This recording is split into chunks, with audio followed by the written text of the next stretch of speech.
Ford Fiesta 1.6 S நமக்கு ரிவ்யூக்காக provide பண்ணியிருக்கிறது Madhavaram L K customs சேர்ந்த லக்ஷ்மிகாந்த் சார் தான். ஸோ அவர்கிட்ட இந்த கார் அவர் வாங்கி யூஸ் பண்ண அந்த ஸ்டோரி அப்படிங்கிறத நம்ம கேட்கலாம். சாரோடைய பெரிய ஃபாலோயர் நான். ஆட்டோமொபைல் கண்டென்ட்ல சார் நல்லா பண்ணிட்டு இருக்காரு. நான் ரெகுலராக அவரோட வீடியோஸ் பார்ப்பேன். பர்டிகுலராக அவர் பார்த்தீங்கன்னா அவரோட யூனிக்னஸ் என்னன்னா அவர் வந்து பழசு தான் தேடி தேடி போடுறாரு.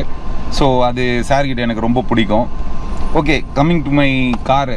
இதோட ஸ்டோரி கேட்டிங்கன்னா இது வந்து 2009 manufactured 2010 registered Ford Fiesta 1.6 S. எனக்கு வந்து பர்ஃபார்மன்ஸ் கார் தான் ரொம்ப பிடிக்கும். ஸோ நான் வந்து Ford வந்து they are well known for driving dynamics, drivers கார்னு சொல்லுவாங்க. Ford வச்சிருந்த எல்லா ஓனர்ஸ்க்கும் அது தெரியும். அது எஸ்யூவியாக இருந்தால் கூட அது வந்து ஹேண்ட்லிங் வந்து ஒரு செடான் மாதிரி தான் இருக்கும். அதுக்கு ஒரு பெஸ்ட் எக்ஸாம்பிளே ஒரு எண்டோவரை சொல்லலாம் கண்டிப்பாக. பட்டு நம்ம இந்தியாவுடைய சாபக்கேடு என்னன்னா நமக்கு நல்லது பிடிக்காது. நம்ம ஆளுங்க வந்து டின்கேனு இந்த மாதிரி தான் பட்ஜெட்டு, சைஸு, மைலேஜ் அப்படின்றதுனால நம்ம ஒன்றும் சொல்ல முடியாது. So it differs from person to person. But என்னுடைய பர்சனல் டேஸ்ட் பார்த்தீங்கன்னா நான் வந்து ஓல்ட் ஸ்கூல் காயின்னு சொல்லுவேன். அது நான் பெருமையாகவே சொல்லுவேன். அதோட ரீசன் என்னென்னா நமக்கும் அது காராக இருக்கட்டும் பைக்காக இருக்கட்டும் ஒரு கனெக்ட் இருக்கணும். எனக்கு வந்து அந்த எலக்ட்ரானிக்ஸு, அந்த கிஸ்மோஸு, அந்த சன்ரூஃபு, அந்த வெண்டிலேட்டட் சீட்ஸு இதெல்லாம் நான் ரொம்ப பெருசாக லைக் பண்ணுற ஆள் கிடையாது, ப்ரிஃபர் பண்ண மாட்டேன்.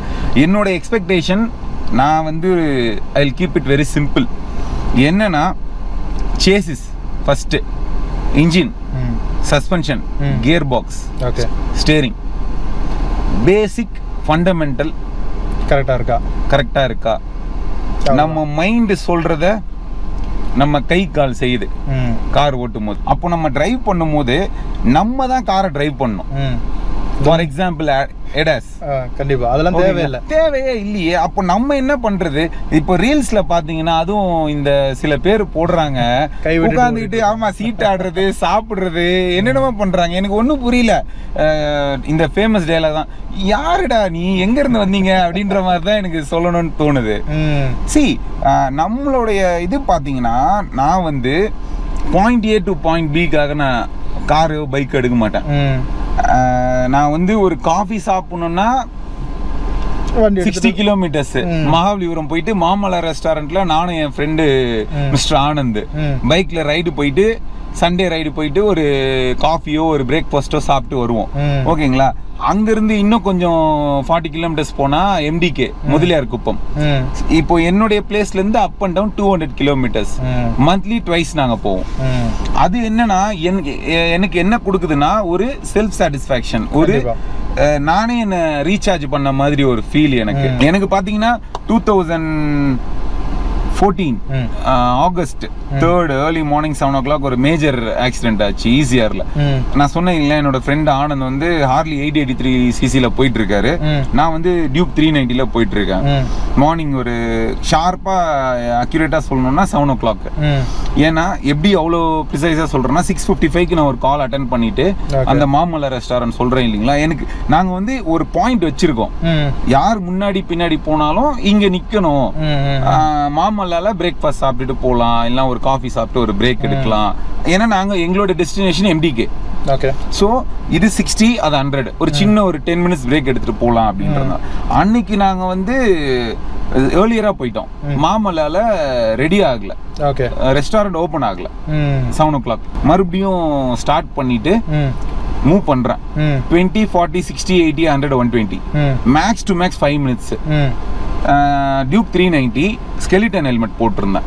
பெரிப்ரியல் வியூ, சைடு விஷன் தெரியல. இப்ப சார் எனக்கு தெரியலீங்க. என்ன ஆயிடுச்சுன்னா நான் மெயின் ரோட்ல போகும்போது காலி கிரவுண்ட்ல இருந்து ஒரு நாய் கிராஸ் ஆயிடுச்சு ரோடு. சோ எனக்கு விஷனே தெரியல. அது டாக்ன்றது தெரியாது, அது பிளாக்கா பிரவுனா ஒயிட்டான்றது எனக்கு தெரியாது. உண்மை, இது சத்தியம். எனக்கு என்னன்னா ஒரு செகண்ட் புரியல, எதுலயோ ஒரு இம்பாக்ட் கொடுத்தது பைக்கு. சென்டர் மீடியன் மாதிரி இப்போ சில இடத்துல பாத்தீங்கன்னா கல்லு வச்சிருப்பாங்களா சென்டர் மீடியன். எனக்கு அந்த டைம்ல 10 years பேக் எனக்கு அதுதான் ஸ்ட்ரைக் ஆச்சு. ஓகேங்களா? எனக்கு புரியல ஒரு செகண்ட். நான் ஏர்ல போயிட்டேன். எனக்கு நானே மைண்ட் வாய்ஸ் என்ன கேக்குதுன்னா என்னுடைய நேம் லக்ஷ்மிகாந்த், நிக் நேம் சின்னா. எனக்கு நானே கேட்டுக்கிறேன், சின்னா நீ கரெக்டாக தானே ஓட்டிட்டு வந்த, நீ தூங்கலையே நைட்டு, நீ நல்லா தூங்கிட்டு. நான் ட்ரங்க்கும் இல்லை, டிடியும் இல்லை, நைட்டு ட்ரிங்க்ஸும் எடுக்கிற பழக்கம் நமக்கு கிடையாது. ஸ்லீப்பினஸ் இல்லை, ட்ரௌசினஸ் எதுவுமே கிடையாது. நான் ரொம்ப ஃப்ரெஷ்ஷாக இருக்கேன். குளிச்சுட்டு பக்காவா ரைடிங் ஜாக்கெட்டு, ஹெல்மெட் எல்லாம் போட்டுட்டு போனேன், பூட்ஸ் எல்லாமே. ஸோ என்னன்னானே கேட்டுக்கிறது என்னன்னா, நம்ம கரெக்டாக தானே வந்தோம், நடுவில் ஸ்பீட் பிரேக்கரு, சென்டர் மீடியன் கல் எதுவுமே இல்லையே, நம்ம ஏன் இப்போ ஏர்ல இருக்கோம் அப்படின்னு போயிட்டு சினிமா ஃபைட் சீன், ஸ்டண்ட் சீன்ல வர மாதிரி ஏர்ல போயிட்டு லேண்ட் ஆனேன். லேண்ட் ஆனது பாத்தீங்கன்னா ஃபர்ஸ்ட் என்னோட பாடியில பாத்தீங்கன்னா ஹெட், ஹெல்மெட் போட்டு பக்கிள் பண்ணதுனால ஹெட் இன்ஜுரி இல்ல. Second shoulder, collar bone fracture. அப்புறம் இன்டர்னல் பாத்தீங்கன்னா 4 ரிப் உடைஞ்சு ஸ்ப்ளீனை குத்தி பஞ்சர் பண்ணிடுச்சு. Internal bleeding, unconscious. பப்ளிக் ஒரு 100 பேர் சேர்ந்துட்டாங்க, டிராஃபிக் ஆயிடுச்சு. யாரோ ஒருத்தர் ஆம்புலன்ஸ் கூப்பிட்டுருக்காங்க போல இருக்கு. ஆம்புலன்ஸ் வந்துருச்சு. ஒரு 1/2 hour என் ஃப்ரெண்டு எனக்காக ஒரு 5 kilometers, அவருக்கு தெரியாது, ஏன்னா அவர் எனக்கு முன்னாடி போயிட்டாரு, நான் பின்னாடி வந்ததுனால அவர் கவனிக்கல. என்ன லக்ஷ்மிகாந்த் அவர் கால் பண்ணியிருக்காரு. பப்ளிக் யாரோ என் ஃபோனை எடுத்து இந்த மாதிரி உங்க ஃப்ரெண்டுக்கு ஆக்சிடென்ட் ஆகிட்டு கீழே விழுந்திருக்காரு அப்படின்னா, அவரு மறுபடியும் வந்து என்னை எடுத்து ஆம்புலன்ஸ்ல ஏற்றி, டிரைவர் கேட்குறாரு, எனக்கு லைட்டாக அந்த சப்கான்ஷியஸில் அதெல்லாம் ஞாபகம் இருக்கு. டிரைவர் திரும்பி எங்கம்மா போகணும், செங்கல்பட்டு கவர்மெண்ட் ஹாஸ்பிட்டலில் கேளம்பாக்கம் செட்டிநாடு. என் ஃப்ரெண்டு சொல்லிட்டாரு கேளம்பாக்கம் செட்டிநாடு போயிட்டு நேராக போயிட்டு அட்மிட் பண்ணாங்க. ஒரு வீட்டுக்கு பேரண்ட்ஸ்க்கு இன்ஃபார்ம் பண்ணாங்க. என்னுடைய ஃபாதரும் என்னுடைய பிரதர்லாம் வந்தாங்க. டாக்டர் வந்து ஸ்கேன் பண்ணிட்டு இந்த மாதிரி ஸ்ப்ளீன் வந்து ஸ்டேஜ் 3, ஸ்டேஜ் 1 ஸ்டேஜ் 2னா நம்ம வந்து ட்ரீட்மெண்ட் கொடுக்கலாம், ஸ்டேஜ் 3னா அது ரிமூவ் பண்ணணும்.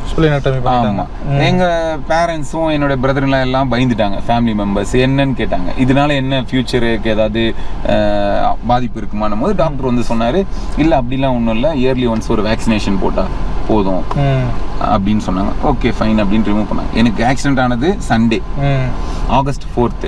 நான் கண்ணு திறந்து எனக்கு நினைவு திரும்பும் போது, கான்சியஸ் வரும்போது சாட்டர்டே, 1 week கிட்டத்தட்ட 1 week.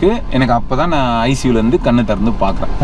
அதுக்கப்புறம் நான் ரெக்கவர் ஆகிட்டு வந்தேன். இப்போ நான் எதுக்கு இதை ஆடியன்ஸ் கிட்ட நான் சொல்றேன்னா, நம்மளுடைய பர்சனல் இன்ட்ரெஸ்ட்டுக்காக நம்ம என்ன வேணா பண்ணலாம், ஆனால் அது வந்து பப்ளிக்கையோ நம்ம ஃபேமிலியோ அட் எனி காஸ்ட் அஃபெக்ட் பண்ணாமல் பார்த்துக்கணுன்றது தான் என்னுடைய ஹம்பிள் ரிக்வெஸ்ட்.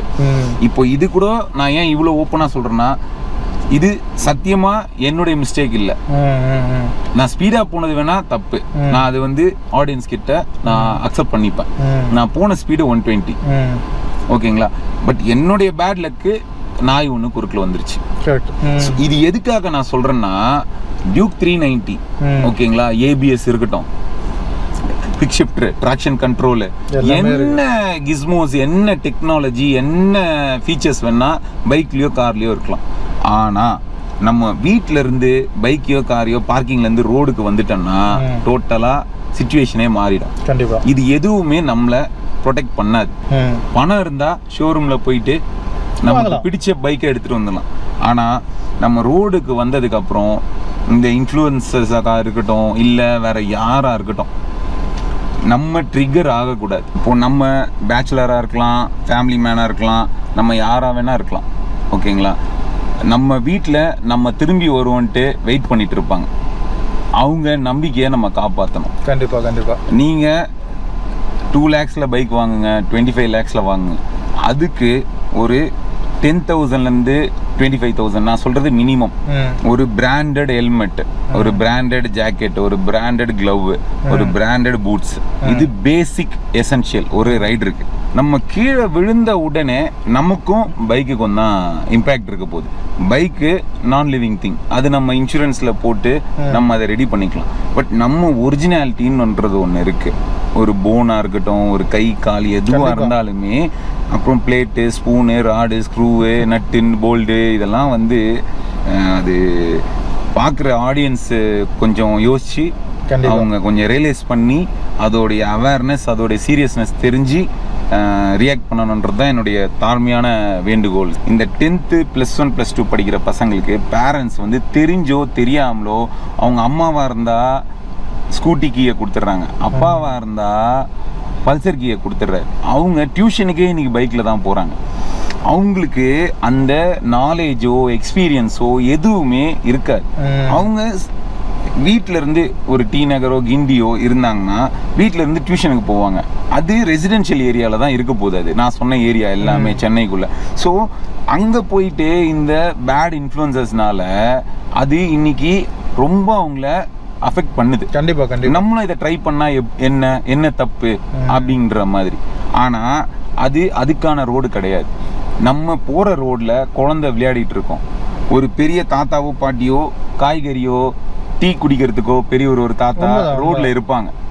ஸோ அந்த நேரத்தில் இவங்க போயிட்டு ஏதாச்சும் ஒன்று ஆச்சுன்னா இன்னைக்கு இருக்கிற டிராஃபிக் ரெகுலேஷன் ரூலு எதுபடி பார்த்தா அந்த வண்டியோடைய ஓனரை ஃபஸ்ட்டு ரிமாண்டு அரெஸ்ட்டு கேஸு இவ்வளோ பிரச்சனைகள் இருக்கு. ஸோ இந்த வீடியோ மூலியமா ஷேர் சேனல் மூலியமா நான் எல்லா பேரண்ட்ஸ்க்கும் வைக்கிற ரிக்வெஸ்ட் என்னன்னா, உங்கள் பசங்க என்ன பண்ணுறாங்கன்றத நீங்கள் மானிட்டர் பண்ணிகிட்டே இருங்க.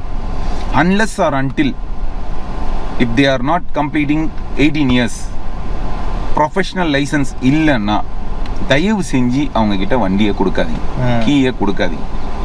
வண்டி உங்கள் வீட்டில் இருக்கா, உங்கள் பையன் இல்லை பொண்ணு இல்லை, நான் சொல்கிறது பிலோ 18க்கு, அப்போ உங்கள் வண்டி உங்கள் வீட்டு காம்பவுண்டுக்குள்ளே இருக்கான்னு நீங்கள் செக் பண்ணுங்கள். நீங்கள் கிச்சனில் இருப்பீங்க, சார் ஃபாதர் நியூஸ் பேப்பர் படிச்சுட்டு இருப்பாங்க, டிவி பார்த்துட்டு இருப்பாங்க, பசங்க வீட்டில் இல்லைன்னா அண்டர் ஏஜ் பசங்க வண்டி இருக்கான்றது செக் பண்ணுங்க. கண்டிப்பாக இன்னைக்கு நியூஸ்லேயும் மீடியாலையும் எவ்வளோ நம்ம பார்க்குறோம். அந்த பூனே போர்ஷே கேஸ்ல இருந்து இதெல்லாம் நமக்கு ஒரு எக்ஸாம்பிள். பட்டு திருந்தணுன்றது கிடையாது, கேட்டு தெரிஞ்சே திருந்துறது தான் நல்லது. தயவு செஞ்சு இன்ஃப்ளூயன்சர்ஸு அது பண்ணுறாங்க இது பண்ணுறாங்க நம்ம ட்ரை பண்ணலாம் அப்படின்லாம் இல்லாமல் உங்கள் ஓன் ஹாப்பினஸ்க்கு ஃபேமிலியோடைய வெல் அண்ட் இதுக்கு நீங்கள் என்ஜாய் பண்ணுங்க. யாருக்கும் பாதிப்பு இல்லாத அளவுக்கு உங்களுடைய ஆக்டிவிட்டிஸ் இருந்தால் எல்லாருக்குமே நல்லது. அந்த இப்போ இது ஒரு கம்யூனிட்டி ஆயிடுச்சு. எல்லாருமே லே லடாக் போக ஆரம்பிச்சிட்டாங்க, எல்லாருமே டிராவலர் ஆயிட்டாங்க, எல்லாருமே பைக்கர் ஆயிட்டாங்க. தப்பே கிடையாது. இன்னைக்கு முன்னாடிலாம் பாத்தீங்கன்னா 10 yearsக்கு முன்னாடி பாத்தீங்கன்னா சூப்பர் பைக்லாம் யாரும் அஃபோர்ட் பண்ண முடியாது. அன்னைக்கு காமன் மேன் ஒரு ஸ்ப்ளெண்டர், ஒரு பல்சர் 200cc, ஒரு கரிஸ்மார், அவ்வளவுதான். அதுவே பெரிய புல்லட் 350cc. 2010 வரைக்கும் புல்லட் எப்படி இருந்தது, இன்னைக்கு எப்படி இருக்கு? சித்தார்த் லால் டேக் ஓவர் பண்ணதுக்கு அப்புறம் எல்லா மைனஸையும் பிளஸ் ஆகி பிராண்டே வேற லெவலுக்கு கொண்டு போயிட்டாரு. அவர் இன்னைக்கு இந்தியன்ஸ் இந்த ஜென் என்ன லைக் பண்றாங்கன்னு சொல்லிட்டு அவர் பண்ண ஆரம்பிச்சிட்டார். அந்த பைக் அந்த பொட்டென்ஷியல் இருக்கு. ஒரு ஹிமாலயன் 450 இருக்கட்டும், ஒரு சூப்பர் மீட்டியரா இருக்கட்டும், அவங்க நம்ம பர்பஸ் என்ன, பப்ளிக் என்ன எதிர்பார்க்குறாங்க, லாங் டிராவல் எதிர்பார்க்குறாங்களா, ஹைவேஸ்ல தான் போறாங்களா, சூப்பர் மீட்டியர் ஆஃப் ரோட் பண்ண போறாங்க, அட்வென்ச்சர் பண்ண போறாங்களா, ஹிமாலயன் 450 அந்த மாதிரி போயிட்டாங்க. ஸோ பைக்கு அட்வான்ஸ்ட் ஆயிடுச்சு, அஃபோர்டபுள் ஆயிடுச்சு, பட்ஜெட்டும் ஏறிடுச்சு, நம்மளால எல்லாம் பண்ண முடியும். ஆனா நம்ம ஸ்கில்லை டெவலப் பண்ணிக்கணும். கண்டிப்பா எடுத்த உடனே சூப்பர் பைக் கிடையாது. எடுத்த உடனே இன்னைக்கு ரோட் கண்டிஷனுக்கு 200cc சொல்லுவேன் நான். ஒரு பல்சர் 200ஓ, ஒரு நார்மல் எந்த பைக்கா இருக்கட்டும், இல்ல ஒரு புல்லட் 350 இருக்கட்டும், எடுத்து ஒரு 1 year அது மினிமம். ஆமா, அந்த 18+ நான் சொல்றேன். அந்த license, professional license, I mean valid driving license எடுத்துட்டு அக்வயர் பண்ணிட்டு அவங்க ரோடுக்கு போயிட்டு அந்த பேசிக் ரோடு மேனர்ஸ், அந்த டிராஃபிக் ரூல்ஸ் அதெல்லாம் ஸ்டடி பண்ணிட்டு step by step, stage by stage வண்டி அப்கிரேட் பண்ணா அவங்களுக்கு ஒரு பேசிக் மெக்கானிசம் தெரியும். அதுதான் இந்த காரோட ஸ்டோரி நீங்க வாங்குனது. ஆமா, இது பாத்தீங்கன்னா நான் லாஸ்ட் இயர் ஒரு ஜூலைல எனக்கு இந்த வண்டி ரொம்ப நாளா எடுக்கணும், 1.6 எடுக்கணும், சிங்கிள் ஓனரா இருக்கணும், லோ மைலேஜா இருக்கணும். நான் இதெல்லாம் மைண்ட்ல வச்சுட்டேன். இதெல்லாம் வச்சுட்டதுனால எனக்கு தமிழ்நாடு வண்டி கிடைக்கல. நான் OLXல ஃபேஸ்புக் மார்க்கெட் பிளேஸ்ல பார்க்கும்போது எனக்கு இந்த வண்டி கண்ணுல பட்டுது. நான் இதை சர்ச் பண்ணும்போது இது மகாராஷ்டிரா வண்டி பாம்பேல இருக்கு அப்படின்னு பார்த்தேன். நான் அவங்களுக்கு ரிக்வெஸ்ட் கொடுத்து சேட் பண்ண ஆரம்பிச்சோம்னா அவங்க போட்டோஸ், வீடியோஸ், டாக்குமெண்ட்ஸ் எல்லாமே அனுப்புனாங்க. நான் என்னுடைய ஆர்டிஓ ஏஜென்ட் கிட்ட கேட்டேன், இந்த மாதிரி நான் இந்த கார் வாங்கலான் இருக்கேன், நான் வாங்கி எடுத்துட்டு வந்தோடனே இதை டிஎனுக்கு மாத்தலாமா. அவர் எல்லாம் கேட்டுட்டு நான் சொன்னேன், இது நான் வந்து டீலர் கிட்ட வாங்கினேன். அவர் வந்து எனக்கு இன்வாய்ஸ் எனக்கு எல்லாமே அனுப்பிட்டாரு. ஆமா, என்ஓசி அப்ப அனுப்பல, நான் வாங்கினதுக்கு அப்புறம் தான் என்ஓசி அனுப்பிச்சாரு. எனக்கு invoice, spare key, owner's manual, RC, insurance எல்லாமே அனுப்பிட்டாரு. அப்போ அந்த இன்வாய்ஸ் பிரைஸ் பாத்தீங்கன்னா அப்ராக்சிமேட்லி 8 lakhs அன்னைக்கு ஆன் ரோடு. நான் அதை என்னுடைய ஆர்டிஓ ஏஜென்ட் கிட்ட காமிச்சு வாட்ஸ்அப் சேட் பண்ணி இந்த வண்டிக்கு இங்க ரீ ரெஜிஸ்ட்ரேஷனுக்கு என்ன டாக்ஸ் என்ன ஆகும் அவர் சொன்னது வந்து அப்ராக்சிமேட்லி ஒரு 40,000 சம்திங் சொன்னார். நான் பார்த்தேன், ஓகே நான் இது வாங்கினது 2 lakhs. ஓகே 2 lakhs வாங்குறோம், 40,000 நம்ம டிஎன் மாத்திக்கலாம், ரைட். ஓகே, நான் இங்கேருந்து ஃப்ளைட்டு பிடிச்சி நான் என் ஃப்ரெண்டு நிறைய இன்னொரு ஃப்ரெண்டு வினோத் 3 பேரும் பாம்பேல போயிட்டு லேண்ட் ஆனோம். ஏர்போர்ட்லயே டீலர் வந்து பிக்கப் பண்ணாரு, அவர் இடத்துக்கு கூட்டு போனாரு. ஜென்யூனா இருந்துச்சு. எனக்கு ஆக்சுவலா பாத்தீங்கன்னா நேர்ல பாக்குற வரைக்கும் ஸ்கேமா கூட இருக்கலாம் வாய்ப்பு இருக்கு, நிறைய இருக்கு. எனக்கு 50-50 let me give a shot, try பண்ணுவோம், பாத்துக்கலாம். இல்லன்னா என் மைண்ட் செட்டு நம்ம கோவா போறோம். ஏன்னா men will be men. எல்லாருக்கும் கோவா என்னதான் இருக்கு அந்த ஊர்ல எக்ஸ்ப்ளோர் பண்ணணும்ன்றது. எனக்கும் அதே தான். போறோம், காரை வாங்குறோம், கார் ஏதாவது ஸ்கேமு ஏதாச்சும் ப்ராப்ளம் அப்படின்னா அப்படியே பை ரோடு கோவா. நம்ம மைண்ட் செட்டு லாஸ்லாம் நம்ம டிசப்பாயிண்ட் ஆகக்கூடாது. நம்ம ஃப்ளைட்ல கோவா போயிட்டு எக்ஸ்பெக்ட் பண்ணிட்டு தான் போறோம். இது ஒரு எக்ஸ்ப்ளோர், அவ்வளவுதான், அட்வென்ச்சர் ட்ரிப் மாதிரி நினைச்சுக்கணும் அப்படின்னு போனேன். But for my surprise dealer வந்து ஜென்யூன். பிரேக்ஃபாஸ்ட் முடிச்சுட்டு வண்டியை போயிட்டு இன்ஸ்பெக்ட் பண்ணோம். All as it is. Photos என்ன அனுப்பிச்சாரோ அது இருந்தது. டாக்குமெண்ட் பார்த்தோம். ஓகே, நான் என் சைடில் இருந்து ஆர்டிஓக்கு என்ன அவர் டாக்குமெண்ட்ஸ் கேட்டவரோ நான் கொடுத்தேன். அவரு கொடுத்த டாக்குமெண்ட்ஸ்லாம் நான் சைன் பண்ணேன். வண்டியை வாங்கினோம் ஈவினிங்கு. இது அந்த பீச், தாஜ் ஹோட்டல், அந்த பீச் எல்லாம் பார்த்துட்டு அங்கெல்லாம் போட்டோஸ்லாம் எடுத்துட்டு by road full night drive. எங்க கோவாக்கு மார்னிங் ஏர்லி மார்னிங் போயிட்டு ரூம்ல செக் இன் பண்ணிட்டு ஒரு 3 days 4 days அங்க ஸ்டே பண்ணோம். அங்க கொஞ்சம் எக்ஸ்ப்ளோர் பண்ணிட்டு அங்கிருந்து return via Bangalore to Chennai. இதுதான் பிளான். பெங்களூர்ல வரும்போது பாத்தீங்கன்னா எங்களுக்கு ஒரு ப்ரோக்ராம் என்ன வச்சிருந்தோம்னா ஜாவாக்கு ஸ்பேர்ஸ் வாங்குறதா பிளான் எங்களுக்கு. நான் ஒரு ஜாவா ஒன்று ரீஸ்டோர் பண்ணிட்டு இருந்தேன். சரின்னு சொல்லிட்டு அங்க மார்க்கெட்ல ஒரு 15,000 ஸ்பேர்ஸ்லாம் வாங்கணும். அப்புறம் கிளம்பணும். திடீர்னு பாத்தீங்கன்னா வண்டியில temperature high, maximum level. AC work ஆகல. கொஞ்ச நேரம் டிராபிக்ல ஒன்னும் புரியல. அதாவது டிராபிக்னால ஏதாச்சுமா அப்போ கூட ஏன் ஏசி வேலை செய்யல, ஏன் டெம்பரேச்சர் நீடில் டாப்ல ஏறி நிக்குது அப்படின்னு பார்த்தா ரேடியேட்டர் பிளாக். ரெடி பண்ணீங்க? ஆமா, அங்கேயே என் ஃப்ரெண்டு நரேன்னு ரெடி பண்ணார். ரெடி பண்ணிட்டு வேற ரேடியேட்டர் மாத்தி அவரே ஸ்பேர்ஸ் வாங்கினாரு. நாங்க வாங்கினோம். மாத்தினது நரேன் தான் மாட்டினாரு. அப்புறம் சென்னை பக்கா. அது வந்து என் மெமரியில ஒரு குட் மெமரியா தான் இருக்கு எனக்கு. எனக்கு எந்த ஒரு வரிஸோ எந்த ஒரு டிசப்பாயின்மெண்ட்டோ நான் கூட கொடுத்து வாங்கினேன், நான் ஏமாந்துட்டேன், அதெல்லாம் எதுவுமே இல்லை எனக்கு இந்த காரை பொறுத்த வரைக்கும். நான் வாங்கும் போது 62,000 ஓடோமீட்டர், இன்னைக்கு 72,500. 1 year 10,000 நாடு ஓட்டிருக்கேன். எனக்கு இதுல நல்ல மெமரிஸ் இருக்கு. நான் இதுல ஒரு 3 தடவை பாண்டி போயிட்டு வந்தேன். 180 வரைக்கும் டச் பண்ணேன். ஓகேங்களா, வீல ஸ்பின் பண்ணி எடுக்கிறது எல்லாம். இது இந்த கார் வந்து இது வந்து it's a fun to drive car. இதை நீங்க பம்பரை விடலாம். நீங்க டோனட் போடுறதா இருக்கட்டும், ட்ரிஃப்ட் பண்றதா இருக்கட்டும், லான்ச் பண்ற மாதிரி பண்றது. எனக்கு வந்து இதை வந்து ஆர்டன் மணி நான் அது வந்து நான் மறுப்பே சொல்ல மாட்டேன். பட் என்னோட இது என்னன்னா புது கார்ல பண்றதுக்கு நம்ம மனசு வராது. கண்டிப்பா நீங்க ஒரு வர்ணா எடுத்துட்டு ஒரு ஹோண்டா இன்னைக்கு இந்த அளவுக்கு ஹேண்ட்லிங் இருக்கிற காரும் இல்ல. Correct, exactly. இன்னைக்கு எல்லாம் ஆட்டோமேட்டிக் ஆயிடுச்சு, எல்லாம் பெட்ரோல் ஆயிடுச்சு, எல்லாமே வேற மாதிரி ஆயிடுச்சு. இது பாத்தீங்கன்னா ஃபோர்ட்ல லிமிடெட் எடிஷன் பெட்ரோல்னும் போது 1.6 இதோட ஸ்பெஷாலிட்டி, இதோடைய ஸ்டேரிங் ஜியோமெட்ரி வேற, இதோடைய கியர் ரேஷியோ வேற, இதோடைய சஸ்பென்ஷன் செட்டிங் வேற. ஆல்ரெடி இது செடானு லோ ஸ்லங். இதுல இன்னமும் சஸ்பென்ஷன் வந்து ரிஜிடா இருக்கும் உங்களுக்கு. அதாவது வீட்ல ஃபேமிலிஸ்க்கு வந்து கொஞ்சம் ஒரு மாதிரி பம்பியா இருக்கும்.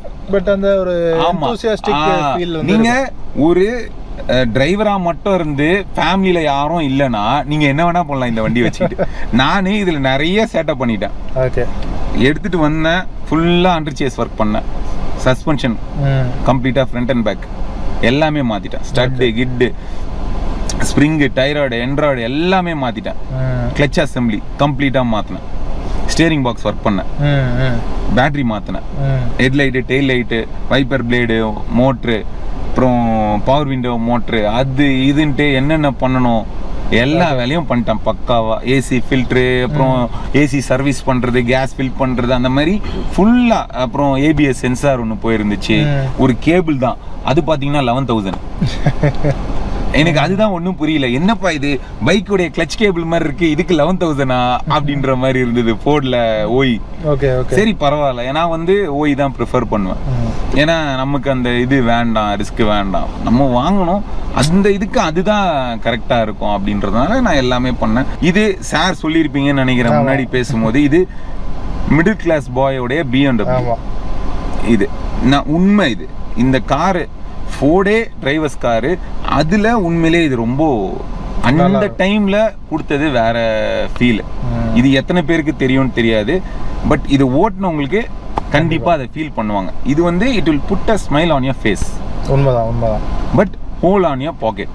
நான் அதையும் சொல்கிறேன் ஓப்பனா. நம்ம ஹார்ட் அண்ட் மணியை ஈச் அண்ட் எவ்ரி பென்னி எப்படி செலவு பண்ணணுமோ அப்படி செலவு பண்ணுங்க கண்டிப்பாக. அதுதான் என்னோட ரிக்வெஸ்ட்.